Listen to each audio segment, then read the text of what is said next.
Hi guys, আসসালামু আলাইকুম। সবাই কেমন আছেন? আশা করি ভালো আছেন।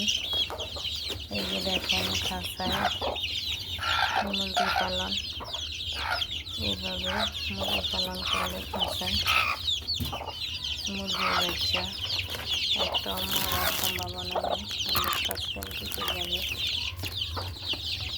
আমার এখানে প্রায় 19টা মুরগির বাচ্চা আছে। 1 মাস হয়ে গেছে বাচ্চাগুলোর বয়স। মা সকাল বোর্ডিংয়ে দিচ্ছিলাম, এখন এগুলো আলহামদুলিল্লাহ ভালো আছে।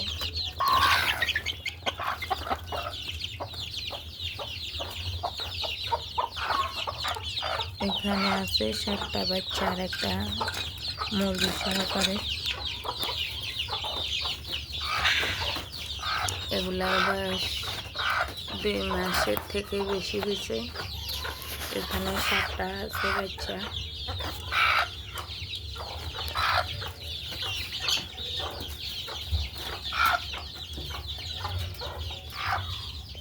এখানে আরেকটা মুরগির বাচ্চা 5টা আছে।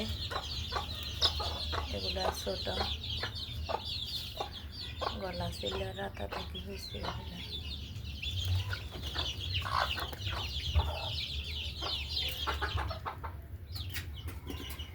এভাবে আবদ্ধভাবে খাঁচায় পালন করলে একটা মুরগির বাচ্চা মারা যাবে না, অসুখও কম হয়, রিস্ক কম থাকে।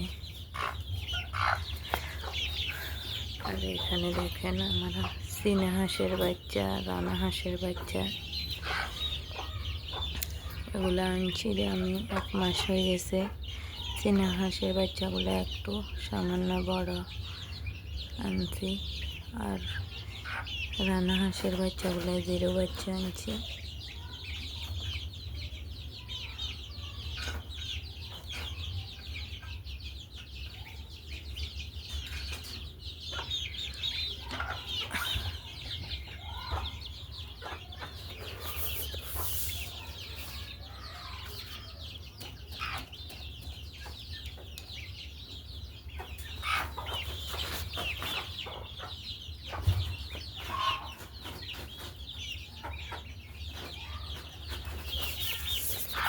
এখানে দেখেন এগুলা বড় রানা হাঁস এর বাচ্চা নিয়ে এসেছিলাম আরও আগে।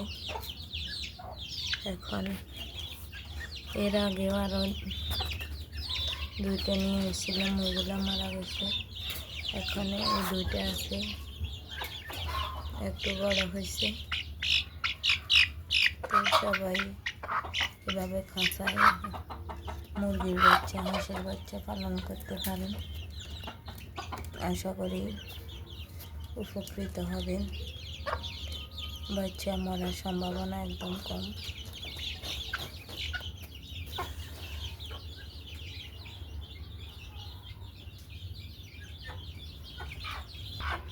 ওগুলা বড় হলে আমি ছাদ খামারে নিয়ে যাব উপরে, আস্তে আস্তে বড় হোক খাঁচার ভিতরে, আর মাকেও আলাদা করে ফেলবো কয়েকদিনের ভিতরে।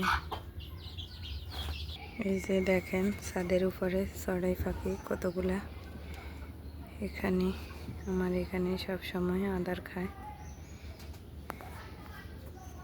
এই যে একটা প্রজাপতি। এই যে আমার চীনা হাঁসগুলা, 3টা চীনা হাঁস চড়ে নিয়ে গেছি, এগুলোর থেকে অনেক বড়। এখন 4টা আছে, একটা দেখেন উপরে উঠে রয়েছে ওড়ে। এগুলা এখানে আদার দিছি।